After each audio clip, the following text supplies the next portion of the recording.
आज Doubtnut app download करें। Doubtnut पर अपने सभी गणित, रसायन विज्ञान, भौतिक विज्ञान और जीव विज्ञान के डाउट्स का करो सफाया। बस प्रश्न की फोटो खींचो, एक ही प्रश्न को क्रॉप करो और तुरंत वीडियो सोल्यूशन पाओ। अभी डाउनलोड करें।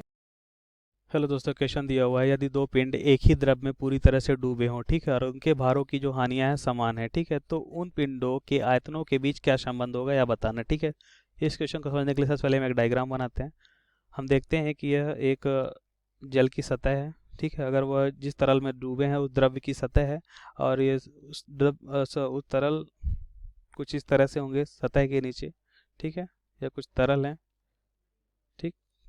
अब क्या दिखा रखा है, क्वेश्चन में दिखा रखा है, माना कि दो पिंड है, अगर उनके द्रव्यमान हम m1 मानते हैं और m2 मानते हैं, ठीक है, आयतन हम v1 मानते हैं और v2। देखिए, इसको कैसे समझें, अगर कि दो पिंड हैं, ठीक है, देखिए, एक का द्रव्यमान m1 है और दूसरे का द्रव्यमान m2 है, तो हम जानते हैं कि उस पिंड का आयतन मानते हैं v1 और घनत्व ρ1 है। इसी प्रकार हम देखें दूसरे पिंड का आयतन v2 और घनत्व ρ2। हम जानते हैं द्रव्यमान क्या होता है, द्रव्यमान होता है घनत्व और आयतन का गुणनफल होता है, ठीक है।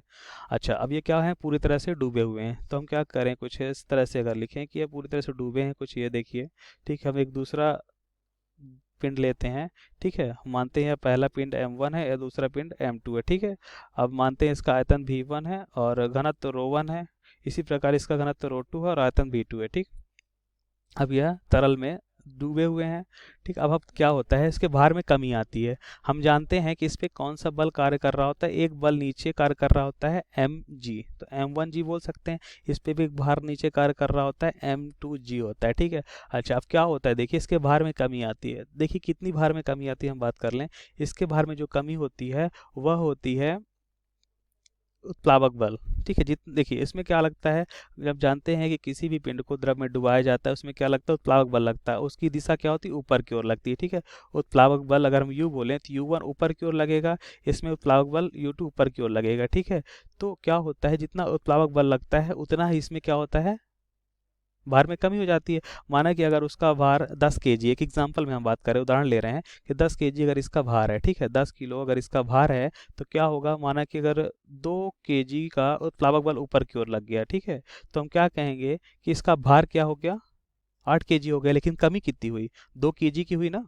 तो हम समझ गए कि कमी कितनी होगी भार में कमी होगी जितना उसमें उत्प्लावक बल लग रहा होगा, ठीक है। तो ये हमें बात समझ में आ गई, चलिए ठीक है।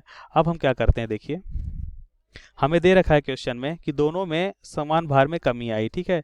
तो मानते हैं इसमें भार में कमी u1 आई और इसमें भार में u2 आई, ठीक है। हम बात कर लेते हैं ये है क्या, ये उत्प्लावक बल है जो द्रव में डुबाने की वजह से आया, ठीक है। तो हम लिखेंगे ये क्या है, उत्प्लावक बल है, ठीक है। ये क्या है, उत्प्लावक बल है।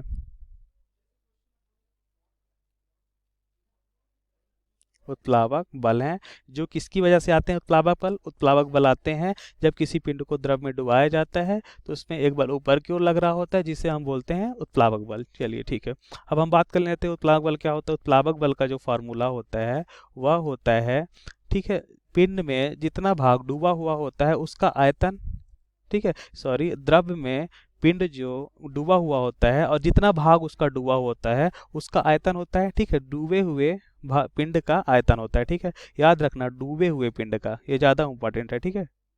डूबे हुए पिंड का आयतन होता है, ठीक है, डूबे हुए पिंड का आयतन होता है। और ये घनत्व होता है किसका, उस द्रव का जिस द्रव में डूबा होता है, ठीक है, उस द्रव का आयतन वो घनत्व होता है।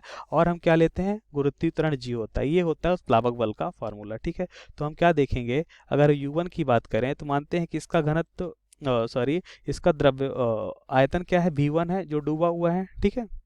डूबा हुआ भाग कितना है, v1 है आयतन का, ठीक है। उसके बाद हम बात करते हैं घनत्व की, तो ठीक है, इसमें घनत्व क्या है, इसमें घनत्व दे रखा है जल का, मानते हैं रो है, और इस पे गुरुत्वाकर्षण जी कार्य कर रहा है। इसी प्रकार हम बात करते हैं अगर उत्प्लावक बल सेकंड पिंड में कितना लग रहा है, इसमें लग रहा है जो डूबा हुआ आयतन होगा v2, ठीक है। इस पे जो त्वरण है घनत्व है वह क्या है, जल का घनत्व या उस द्रव का घनत्व क्या हो जाएगा, रो, और यह गुरुत्वाकर्षण जी कार्य कर रहा है, ठीक है। अब इनका अनुपात देख लेते हैं, तो हम जानते हैं u1 और u2 बराबर है, तो क्या लिख सकते हैं, v1 रो जी बराबर हो जाएगा, यह क्वेश्चन में दिया हुआ है कि u1 बराबर u2, दोनों में क्या है, समान भार में कमी आई, और U1 U2 क्या है, भार में कमी है, ठीक है, ये दोनों बराबर है। इसी प्रकार हम लिख सकते हैं V2 रो जी। तो हम क्या देखते हैं कि V1 अपान V2 या आयतन का अनुपात क्या हो जाएगा, आयतन का अनुपात हो जाएगा, ये देखिए ये वैल्यू कैंसिल हो जाएंगी, 1:1 हो जाएगा, ठीक है। आयतन का अनुपात कितना हो जाएगा, 1:1 हो जाएगा। अतः हमारा आंसर क्या हुआ, 1:1। Thank you. कक्षा 6ठी से 12वीं से लेकर नीट, IIT, जेई वो एडवांस के लेवल तक 1 करोड़ से ज्यादा छात्रों का भरोसा। आज ही डाउनलोड करें डाउटनेट ऐप या व्हाट्सएप करें अपने सारे डाउट्स 8400 400 400 पर।